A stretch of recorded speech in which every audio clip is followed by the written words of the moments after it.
कंचना यादव का किसने किया ज्ञानवर्धन, जिसका कंचना यादव को ज्ञान था ही नहीं। शहजाद पूनावाला ने कहे कंचना यादव को बाम लगाने की दी सलाह, और कंचना यादव ने स्प्रे की जगह क्यों की झंडू बाम और पट्टी की डिमांड। यही सब देखेंगे आज के इस धमाकेदार वीडियो में। तो दोस्तों वीडियो में अंत तक जरूर बने रहिएगा। देखो दोस्तों, बिहार चुनाव में कांग्रेस और राजद आपस में ही एक दूसरे के अगेंस्ट फाइट कर रहे हैं। 6 से 9 सीट ऐसे हैं जहां पर इनके प्रत्याशी के कैंडिडेट्स एक दूसरे के आमने सामने हैं। और रही इनके गठबंधन की बात, तो टोटल 12 सीट बिहार में ऐसे हैं इस चुनाव में, 2025 के विधानसभा चुनाव में, जहां पर इनके गठबंधन में शामिल जो दल है ना, इनके प्रत्याशी आमने सामने। और वहीं पर इनकी इंडिया राज गठबंधन के एक और पार्टनर अरविंद केजरीवाल जी 243 में से 132 सीट पर अपने उम्मीदवारों की घोषणा कर चुके हैं। सुनने में तो यहाँ तक आया था कि वो 243 सीट में अपने 243 उम्मीदवार उतारने वाले हैं। बात यहाँ तक चल रही थी दोस्तों। तो सोच लो आप, इनके गठबंधन में एग्जैक्टली इन दिनों चल रहा है तो चल क्या रहा है। खैर, ये तो हाल है इनके महागठबंधन का। आपस में ही लड़ रहे हैं ये लोग, जिसको लोग के सामने ये लोग फ्रेंडली फाइट की तरह प्रचारित करने की कोशिश कर रहे हैं। असफल सी कोशिश, बट लोग वो तो समझदार है, वो तो चालू है, उनको सब पता है कि पर्दे के पीछे का खेल एग्जैक्टली है तो है क्या। और एक और बात आपने ऑब्जर्व की नहीं की मुझे पता नहीं, राहुल गांधी जी कांग्रेस पार्टी बिहार चुनावों को लेकर ठंडे ठंडे से हैं। कुछ ज़्यादा अग्रेशन नहीं है उनके मूव में, उनकी बातों में, उनके कॉमेंट्री में। बहुत ज़्यादा शायद वो इंटरेस्टेड नहीं दिख रहे इन चुनावों में। मुझे ऐसा लगता है उन्होंने जो पार्टी का इंटरनल सर्वे करवाया था ना, उसमें शायद उनको कांग्रेस की औकात पता चल गई है बिहार में, कि बिहार में कांग्रेस कहीं पर भी नहीं है फाइट में।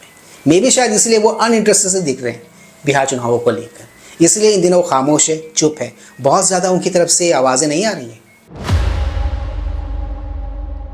Please like share subscribe YouTube channel, ताकि हम ऐसे कंटेंट्स बनाते रहें और हमारा ये कंटेंट ज़्यादा से ज़्यादा लोगों तक पहुँचे। तो दोस्तों ज़्यादा वक्त न गवाते हुए let's go back to the topic then. इसी इंटायर मुद्दे के इर्द गिर्द चल रहे एक डिबेट शो में आरजेडी के ऑफिशियल प्रवक्ता कंचना यादव इसी बात को डिफेंड करते हुए नजर आए कि उनके बीच, उनके गठबंधन के बीच जो चल रहा है उसको फ्रेंडली फाइट कहते हैं। तो इसी बात का मजाक उड़ाते हुए बीजेपी के शहजाद पूनावाला और अंजना ओम कश्यप ने जो उनकी खिल्ली उड़ाई है, जो उनका मजाक उड़ाया उस डिबेट शो में, ट्रस्ट में दोस्तों देखने लायक था वो मजाक। इस डिबेट में एक पल, एक मोमेंट ऐसा था जब शहजाद पूनावाला ने लिटरली इनको बाम ऑफर कर दी, स्प्रे वाला बाम, झंडू बाम नहीं। पर कंचना यादव ने बाद में तिल मिलाकर इस चीज से झंडू बाम और मरहम पट्टी की डिमांड कर डाली शहजाद पूनावाला ने। एग्जैक्टली ये सारा का सारा ड्रामा कैसे अनफोल्ड हुआ इस डिबेट शो में, यही सोच रहे हो ना, उसके लिए आज का ये वाला वीडियो देखते हैं दोस्तों। को सीटें बताते हैं कहां कहां पर। सबसे पहले वैशाली की सीट, आरजेडी और कांग्रेस में सीट को लेकर वहां पर जंग है, दोनों ने अपना नामांकन दाखिल कर दिया है। आ जाइए बछवाड़ा की सीट, जहां पर सीपीआई से अवधेश राय हैं, कांग्रेस से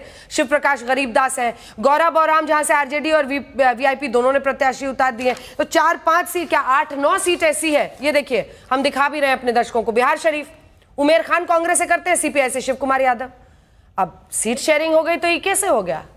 सीट शेयरिंग हो गई। मैंने भी आपको पहले भी कहा था अंजना जी कि कुछ सीटों पर लेकर अगर चाहते हैं कि वो लड़े हम लड़े, तो उस पर नॉमिनेशन हो गया है। नॉमिनेशन विड्रॉ करने का भी समय दिया जाता है इलेक्शन कमीशन ऑफ इंडिया के द्वारा, उसको भी नहीं भूलना चाहिए। लेकिन मैं कुछ संतों की बात करूंगी, मैं एनडीए की संतों की बात करूंगी। इतने बड़े महासंत है वो, महापुरुष है वो, बस 2-4 हत्या किए हुए हैं, 2-4 AK-47 लेकर चलते रहते हैं और कई साल जेल में रहे। ऐसे संतों को एनडीए ने टिकट दिया हुआ है। वो है अनंत सिंह, धूमल सिंह, हुलास पांडे, अमरेंद्र पांडे, आनंद मोहन सिंह के बेटे चेतन आनंद को हमारे यहाँ जब वो थे तब वो अपराधी थे, इनके यहाँ चले गए, अभी वॉशिंग मशीन। शहजाद पूनावाला जी जवाब दीजिए। अंजना जी देखिए, वैसे तो आज तक के अंदर ऐड दिखाने का बहुत पैसा लगता है, पर फिर भी मैं ये बाम है, जब कुटाई उटाई हो जाती है ना एयरपोर्ट पे, तो ये लगाते तो राहत मिलती है। मैं लेकर आया हूँ क्या ड्रामा कर रहे हैं महागठबंधन के लिए। अंजना जी मैंने किसी के बीच में नहीं बोला, आप मुझे अपना मौका दीजिए।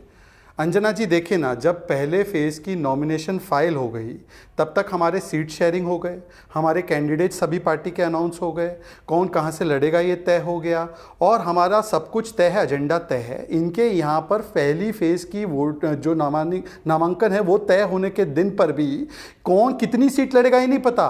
वीआईपी पार्टी को कितनी सीट मिलेगी, कांग्रेस को कितनी मिलेगी, सीपीआईएमएल को कितनी मिलेगी, आरजेडी को कितनी मिलेगी। ऐसी 12 सीटें हैं जहाँ पर तीनों ने एक एक प्रत्याशी उतार रखा का है, और वहाँ पर तो पिता नामांकन देता है, बेटा वापस ले लेता है।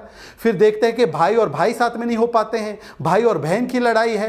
तारिक अनवर जो है कांग्रेस पर जो है पैसे लेने का आरोप लगाते हैं, टिकट बेचे गए ये बोलते हैं। और एयरपोर्ट का तो वो देखा था ना, इसीलिए मैं लेकर आया हूँ। ये बाम जो है बहुत राहत मिलता है, महागठबंधन को ये लगाकर आराम करना चाहिए। दूसरी बात, अब बताइए तेजस्वी चेहरा है क्या?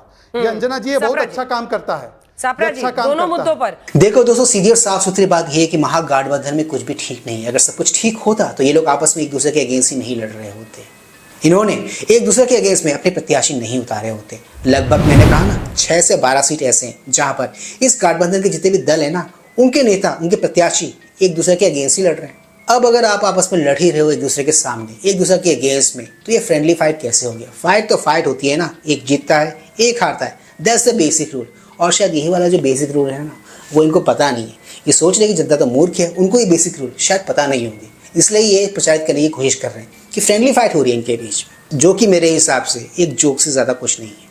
इनको लग रहा है कि ये फ्रेंडली फाइट वाला इनका जो चूरन है ना, ये लोगों को चिपका देंगे और ये चूरन चिपक भी जाएगा लोगों के साथ में। बट जो लोग राजनीति को, जो लोग पॉलिटिक्स को बहुत ही क्लोजली ऑब्जर्व करते हैं, फॉलो करते हैं, उनको ये बात अच्छे से पता है कि ये सिर्फ एक चूरन है, चिपकेगा नहीं जनता के साथ। इसके अलावा भी हाल ही में कुछ वीडियोस वायरल हुए हैं। अगर आपने ऑब्जर्व किया होगा तो कांग्रेस के जो बिहार पोल इंचार्ज है ना, कृष्णा लगरू जी, उनके साथ पटना एयरपोर्ट पे क्या हुआ ये तो हमने देखा ही। शहजाद पूनावाला का वो जो स्प्रे था ना, वो जो बाम था, एक्चुअली शायद उसी के इलाज के लिए था इनके लिए। इसके अलावा भी आरजेडी में भी सब कुछ ठीक ठाक नहीं है। इनके एक मंत्री और कई सारे मंत्री ऐसे हैं जो टिकट बंटवारे से बिल्कुल भी खुश नहीं है। उन्होंने टिकट चोरी का और टिकट बेचने का इल्ज़ाम लगाया, किस पर? आरजेडी पर। इसी से जुड़ा हुआ एक वीडियो हाल ही में बहुत वायरल हुआ था, जहाँ पर एक मंत्री लालू जी के रेजिडेंस के सामने पहुंच गए थे और अपने कपड़े फाड़कर रो रो कर वहाँ पर लोट कर वो अपने दुख का इजहार कर रहे थे, अपने दुख को व्यक्त कर रहे थे। अगर आपने वो वीडियो देखा होगा तो आप समझ जाओगे कि आरजेडी में भी सब कुछ ठीक नहीं है, कांग्रेस पार्टी की तरह ही। एनीवेज, बिहार की जनता आने वाले बिहार चुनाव में किसका साथ देगी, किसका नहीं देगी, इसका तो मुझे पता नहीं। बट हाँ, जनता से मैं एक ही बात कहना चाहूँगा कि वोट आप सोच समझ कर देना, और जिस भी पार्टी को वोट करें उस पार्टी के किए हुए वादों को आप एक बार क्रॉस चेक करना उनके पुराने वादों से। पुराने उनके दौर में उन्होंने किस किस्म की सरकार चलाई है, किस तरह की सरकार चलाई है, उन सबको एक बार पैरामीटर में डालने के बाद, चेक करने के बाद ही आप वोट दीजिएगा।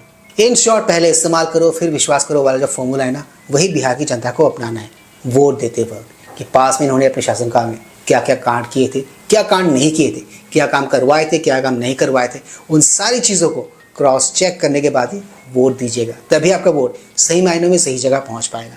तो दोस्तों, आज के इस मज़ेदार वीडियो में सिर्फ इतना ही। मैं मिलूंगा आप सबके साथ अपने अगले ब्लॉग में। Anyways, do not forget to like, share, subscribe our YouTube channel. इससे हमें शक्ति मिलती है, इससे हमें ताकत मिलती है और इससे हमें मोटिवेशन मिलती है। कीप स्माइलिंग दोस्तों।